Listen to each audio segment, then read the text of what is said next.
अस्सलाम वालेकुम। रद्द अमल 786 से यूसुफ गुलशेख आपसे मुखातिब है।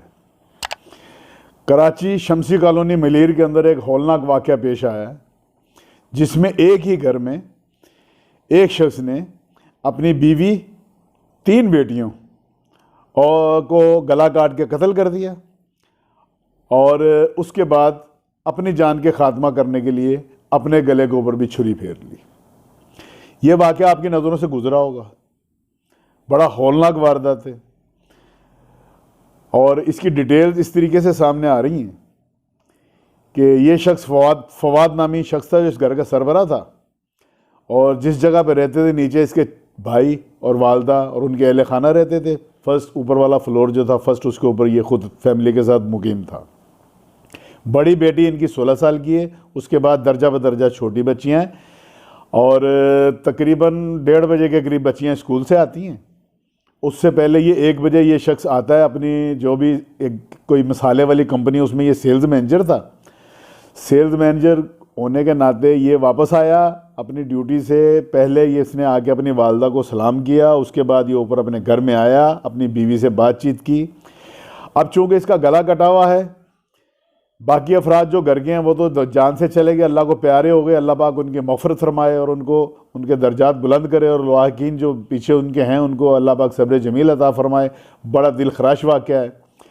अब वो तो बयान दे नहीं सकते कि मामला क्या है, लेकिन ये शख्स ने वारदात के 2 दिन बाद जब इसकी तबीयत संभली, क्योंकि ख़ुद ये जब इसने अपना गला काटा है तो ये मुकम्मल तौर पर जान से नहीं गया, इसकी जान हॉस्पिटल में बच गई। अभी तक ये हयात है। और पुलिस को जो इसने इब्तदाई बयान दिया है वो भी इसने मैसेज के ऊपर मोबाइल फ़ोन पे टाइप करके दिया है, क्योंकि ये बोलने के काबिल नहीं है। इसके बयान के मुताबिक कि मैं घर आता हूँ 1 बजे और बीवी मेरी मुझसे ये एतराज़ करती है कि आप सीधे ऊपर नहीं आते, पहले माँ के पास जाते हैं और वहाँ जाके आप सलाम करते हैं, आप सीधे क्यों नहीं आते। वल्लाहु आलम इस बात में मुबालगा भी हो सकता है, लेकिन ये कि जो बयान पुलिस को दिया गया मैं वही आपसे कोट करूंगा। इसी बुनियाद को लेकर उनके अंदर तलह कलामी होती है, मुँह मारी होती है बहुत ज़्यादा। और बहरहाल इसी दौरान बच्चे भी स्कूल से आ जाते हैं। स्कूल से आने के बाद ये जनाब इकट्ठा खाना खाते हैं। खाना खाने के बाद बच्चे जैसे थक जाते हैं, सुबह के गए हुए होते हैं, तो 2 बच्चियां जो है ना वो छोटी, वो अपने बेड पे जाके लेट गई आराम करने के लिए, सोने के लिए। एक बच्ची बड़ी, जो बड़ी वाली है, वो 16 साल उसकी एज है, वो अपनी कोई स्टडी कर रही थी। तो दोनों मियाँ बीवी इनकी तलह कलामी चल रही थी और अहले मोहल्ला उनके बयानात के मुताबिक इनकी आपस में घरेलू तलह कलामी का होना एक मामूल की बात थी। वो तलह कलामी जब हो रही थी तो वो बड़ी वाली बेटी ने आगे बोला कि बाबा आप लोग लड़ते हो, आप लोग झगड़ते हो, जिससे हमारी स्टडी और हमारे जो दूसरी ज़िंदगी जो है पूरी मामूलात वो सारे मुतासर होते हैं, तो आप ना लड़ा करें, ना बहस किया करें। इसी दौरान वो बाप जो है उठ के साइड पे हो जाता है, बच्ची फिर अपने रूम में चली जाती है और माँ जो है वो वाशरूम में नहाने के लिए चली जाती है। अब ये शख्स जो है इतना दिल बर्दाश्ता होता है कि ये अपना भाई जो इसका एक कोई मुल्क से बाहर था उसको फ़ोन करता है कि भाई आज मैं सब कुछ ख़त्म कर रहा हूँ, मेरी बर्दाश्त से बाहर हो गया, ये ज़िंदगी मुझे अंधेर लगती है और मैं तंग आ गया हूँ, मैं आज ये हर चीज़ एंड कर रहा हूँ। उसके बाद ये क्या करता है कि 2 बच्चियां जो सोई हुई हैं, या बड़ी बच्ची को पहले उसके गर्दन पे छुरी फेरता है, उसको कत्ल करता है, ज़िबा करता है उसको। उसके बाद वो 2 बच्चियां जो मासूम दूसरी थीं उनको भी इसी तरीके से कत्ल कर देता है और फिर वाशरूम का दरवाज़ा खटखटाता है। बीवी बाहर आती है, उसके ऊपर छुरियों के वार करके उसका भी गला काट देता है। आप यकीन करें, मेरे पास वीडियो है जिसमें वो खून आलूद वो जो घर है उसके अंदर जिस तरीके से वो डेड बॉडीज़ मैंने देखी हैं, कोई दर्द दिल रखने वाला बंदा देख नहीं सकता। और ये माशरे के अंदर, हमारी सोसाइटी के अंदर इतना दिल खराश वाक़या है कि हर हर इंसान जो है ना, हर घरेलू इंसान इससे जो है ना एकदम देख के एक सदमे की सी हालत में चला गया। जब वो ये सारे काम कर लेता है तो वो बच्चियां जो इसकी हैं उनकी पिक्स बना के, जहाँ जब ये काम करता था तो इसने कुछ लोगों के पैसे भी इन्वेस्ट करवा रखे थे, 6 या 7 आदमी हैं जिनके पैसे इन्वेस्ट करवा रखे थे इसने, उनको ये पिक्चरें उनकी सेंड करता है कि मैंने आज सब कुछ ख़त्म कर दिया। उसके बाद ये अपने आप को मारने की कोशिश करता है। कोशिश क्या, मारा इसने। और भाई अपने आप को मारना को मामूली बात नहीं है, अपना गला काटना को मामूली बात नहीं है। उनका तो गला काट लिया, अपने आप को मारना, इसने अपने आप को मारा। नीचे भी हालांकि इसका भाई है, इन बच्चों का चचा था, नीचे रहता था जो, लेकिन उसने उनको फ़ोन नहीं किया, उसने बाहर जो मुल्क से भाई था उसको फ़ोन किया। वो इसको नीचे वालों को इसलिए नहीं किया कि मुमकिन है वो आगे पकड़ लें या कोई इनकी मतलब जो इसका इंतहाई अमल था उसको रोक लेते। बहरहाल अपने ऊपर भी ये वार करता है, गला इसका कट जाता है काफ़ी हद तक। सूरत हाल ये कि काफ़ी इसका ब्लड भी निकल जाता है और बोलने की पोजीशन में नहीं है। टेक्स्ट मैसेज के ज़रिए इसने जो है ना अपना बयान दिया है। अब जब ये वाक़या रूनमा हो जाता है तो इसकी वालदा नीचे से ऊपर आती हैं, शोर सुन के या चीखें सुन के या किसी भी तरीके से, या वो मुमकिन है कि उसका जो भाई जिसको इसने फ़ोन किया बाहर वाले ने, उसने नीचे फ़ोन किया हो कि अम्मा ऊपर देखो जाके क्या हो रहा है। ठीक है, ये ऊपर जाते हैं, अंदर से कुंडी लगी हुई थी, कुंडी इन्होंने खोली या दरवाज़ा जिस तरीके से भी खोल के अंदर जाते हैं तो ये खुद ज़ख्मी हालत में था और वो 4 डेड बॉडीज़ पड़ी थी। पुलिस आती है, पुलिस अपना ले जाती है इसको। अब ये तो हो गया वाक़या का पस मंज़र, या आपने सारा मीडिया में सुना है। अब मैं जो आपसे बात करना चाहता हूँ, मेरा चैनल रद्द-ए-अमल 786, उसका मकसद ये आवाम का रद्द-ए-अमल पेश करना। और प्लीज़ आप सब्सक्राइब भी कर दें मुझे, ताकि मेरा आवाज़ आप तक पहुँचती रहे। हम जो है ना पॉजिटिव मैसेज के साथ वीडियोस लेके आते हैं और जिसमें मज़े और मिर्च मसाले होते हैं वो चीज़ें हम पेश नहीं करते। हमारी कोशिश ये होता है कि बच्चे बच्चियाँ और अहले खाना और जो शहर में, पाकिस्तान में शहरों में रहने वाले, घरों में रहने वाले, देहातों में रहने वाले लोगों को कोई अच्छा मैसेज जा सके। बहरहाल अपनी बात की तरफ आते हैं, लेकिन मैं जिस पहलू की तरफ बात करूँगा जो हमारे चैनल का खासा है, जिसके ऊपर गौर करने की अशद ज़रूरत है। देखें, 1 मिनट के लिए मैं आपको अपने आप को घर का सरबराह समझता हूँ। आप जो मेरी बात सुन रहे हैं, आप अपने घर के सरबराह हैं। आपकी बड़ी बच्ची 16 साल की एज है, शायद 2 साल पहले शादी हुई हो, तो 18 साल पहले तो शादी हुई होगी ना। 18 साल आपने ज़िंदगी को गुजारे, इस ज़िंदगी के साथ आप लड़े। इतने भी गए बीते वो लोग नहीं थे। उनकी सफ़ेद पोशी का भरम उनके अहले मोहल्ला भी बता रहे हैं कि इतनी तंगदस्ती का आलम नहीं था, लेकिन कब्र का हाल मुर्दा ही जानता है कि ज़िंदगी की गाड़ी वो शख्स किस तरह खींच रहा था। मसाला कंपनी के अंदर वो सेल्स मैनेजर था। बाज़ सेल्स मैनेजर ऐसे होते हैं जिनकी माहाना तनख्वाह होती है, बाज़ वो होती है थोड़ी। बाज़ कंपनियों ने उस माल को सेल करने के ऊपर कमीशन रखी होती है, फिर उसके बाद रिकवरी के मामलात होते हैं, वो रिकवरी के टारगेट होते हैं, तो उसको जो है ना अर्निंग वहाँ से मिलती है। ये शख्स जो फवाद नामी है, इसकी पिक्चर भी आप देखें और आपको अच्छा समझदार इंसान लगेगा। ये 4 महीने से बकौल इनकी वालदा के, बच्चों की दादी के, कि 4 महीने से इसको जो है ना सैलरी जो तनख्वाह है वो नहीं मिली थी।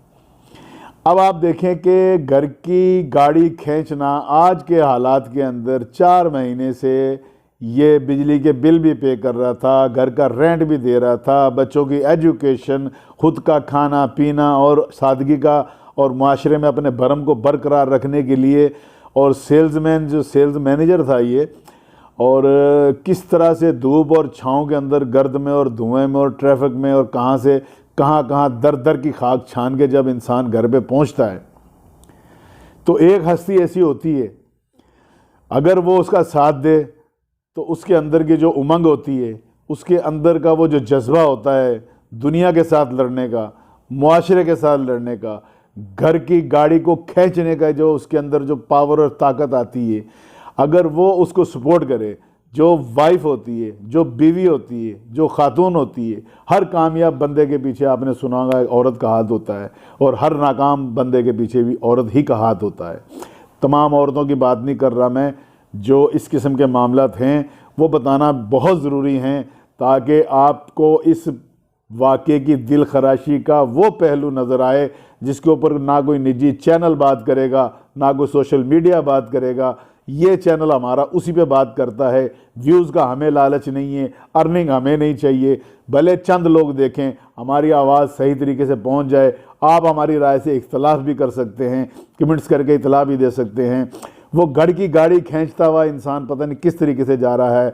7 बंदों की उन्होंने पेमेंट भी अपने साथ इन्वेस्ट करवा रखी थी अपने काम के अंदर, पता नहीं वो उनको पेमेंट दे पा रहे थे या नहीं दे पा रहे थे, किस तरीके से। और घर में पहुंचते ही अगर खातून खाना इस मामलात को समझे बगैर झगड़ालू और जनाबे वाली है, उसके आते ही उसको पड़ जाए हाथ, दोनों हाथों से, वो खातून फौत हो गई। अल्लाह पाक उनको जवार रहमत में करे, जगह अता फरमाए। मेरा इशारा उनकी तरफ नहीं है, मैं इज्तिमाई बात कर रहा हूँ। माशरे के अंदर जो इज्तिमाई हर घर में ये हालात चल रहे हैं, महंगाई का ये आलम है, बिजली के बिल कहाँ जा रहे हैं, एजुकेशन कहाँ जा रही है, मेडिसिन कहाँ जा रही है, फूड आइटम कहाँ जा रही हैं, रेंट कहाँ जा रहा है, पेट्रोलिंग कहाँ जा रही है, हर चीज़। यानी कि आप थक जाएंगे कि एक इंसान के लिए ज़िंदगी गुजारना कितनी दुश्वार हो गई है। अपनी ही बीवी को मारना, अपने ही जिस्म के टुकड़े, ये जो औलाद होती है ना, ये अपने जिस्म का टुकड़ा होता है, अपने ही जिस्म का टुकड़ा होता है। उसको गला काटना, उसको मारना, यह कोई आसान काम नहीं है। अब वो शख्स की ज़हनी कैफियत, अब ये कितने दिन से ये सिलसिला चल रहा था, किस फ्रस्ट्रेशन और डिप्रेशन का वो शिकार था कि उसने ये सोचा होगा कि मैं अगर अपने आप को ख़त्म कर लेता हूँ तो ये मेरी बेटियाँ रुल जाएंगी, ये माशरे के अंदर ठोकरें खाती फिरेंगी। तो वो बेटियां भी उसी ही का जान का हिस्सा थीं, उसी के तन का हिस्सा थीं, उसकी ही खून थी वो। उसने बोला मैं सबको ख़त्म करता हूँ। इस माशरे ने, ये माशरा इसका कातिल है, ये हालात इसके कातिल हैं, ये तंग दस्ती उसकी कातिल है। वो औरत जो इसको सपोर्ट भी कर सकती थी कि आप डरें नहीं, आप घबराएं नहीं, आप जो आपका हम साथ देंगे, आपके बुरे हालात में भी हम साथ रहेंगे, रूखी सूखी में भी गुजारा करेंगे, लेकिन ऐसा नहीं सोचती बाज़ ख़वातीन। वो अपने जनाबे वाली जो उनकी माइंड सेटिंग होती है उसी हिसाब से चल रही होती हैं, समझने की कोशिश ही नहीं करती कि बंदा कितना परेशान है और इसका क्या ज़हनी कैफियत है और इसका टॉलरेंस लेवल कहाँ तक है। उस शख्स का ये कहना है कि खाना खाने के दौरान मैंने अपनी बीवी को मनाने की भी कोशिश की, लेकिन बच्चों ने तो उसने खाना खाया, बीवी ने खाना नहीं खाया, और उस हालत में वो बच्चे अपने बेडरूम्स में चले गए लेटने के लिए, आराम करने के लिए। एक बच्ची स्टडी के लिए चली गई, ये मिसिज़ खुद जनाबे वाली वाशरूम में चली गई, और वो शख्स बैठे हुए प्लान तरतीब देता रहा कि मैंने मनाने की भी कोशिश की है, अपनी मजबूरियाँ भी रख रहा होगा सामने, अपने हालात भी बता रहा होगा, खुददारी भी मर गई, हर चीज़ ख़त्म हो गया। तो इसके बाद इन सारे हालात के बंदा डिप्रेशन में आके, फ्रस्ट्रेशन में आके इंतहाई कदम उठाने पे मजबूर हो जाता है। मैं इस इक़दाम की हमायत कतई नहीं कर रहा, ऐसा नहीं करना चाहिए। यही तो जहाद है। जहाद एक तलवार वाला है और एक जहाद के लफ्ज़ में से जद्दोजहद निकलती है। इसी माशरे के अंदर रहते हुए हम अब यहाँ से छोड़ के गारों में, जंगलों में, पहाड़ों में तो नहीं जा सकते। इसी माशरे में रहना है, इन्हीं मसाइल से हमें लड़ना है। ये जहाद है जनाब अली, आप इसको जहाद समझ के करें। आपकी बीवी अगर नहीं समझ रही तो भी आप अपने दिल को बड़ा रखें और इससे फ़ाइट करते रहें एंड तक इंशाअल्लाह ताला।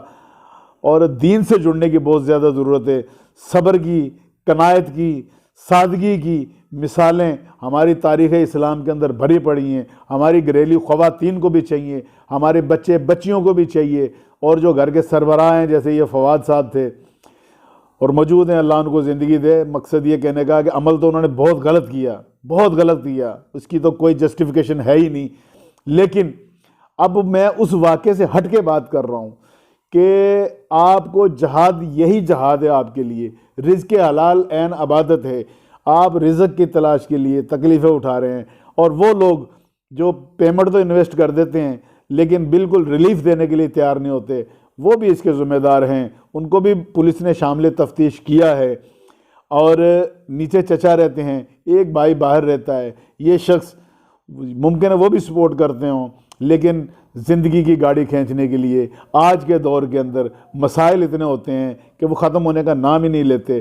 तो दोस्तों, मैं अपनी वीडियो से वो वाक़या जो हुआ उसकी डिटेल तो मैंने आपको इस बात अपनी गुफ्तगू के इब्तदाई में सुनाना इसलिए ज़रूरी था कि मेरा मैसेज आप तक पहुंच सके, आवाम का रद्द-ए-अमल आप तक पहुंच सके। यकीन कीजिए, ये तंगदस्ती, ये महंगाई, ये माशरे के अंदर फ्रस्ट्रेशन, सैलरीज़ का ना मिलना, उस बंदे का महंगाई के बोझों के तले दबे चले जाना, चिड़चिड़ापन, घर के अंदर लड़ाई झगड़े और मसाइल का ख़त्म ना होना, ये बायस बना इस सारे कत्ल का, इस सारे वाक़े का शाखसाना। इससे इबरत हासिल करें। दर्दनाक ज़रूर है, अलमनाक ज़रूर है और अफसोस भी बहुत है इसके अंदर, लेकिन बराए करम इन चीज़ों पे मैं जो घर के सरबराह हैं उनसे मेरी गुजारिश है कि हिम्मत नहीं हारना।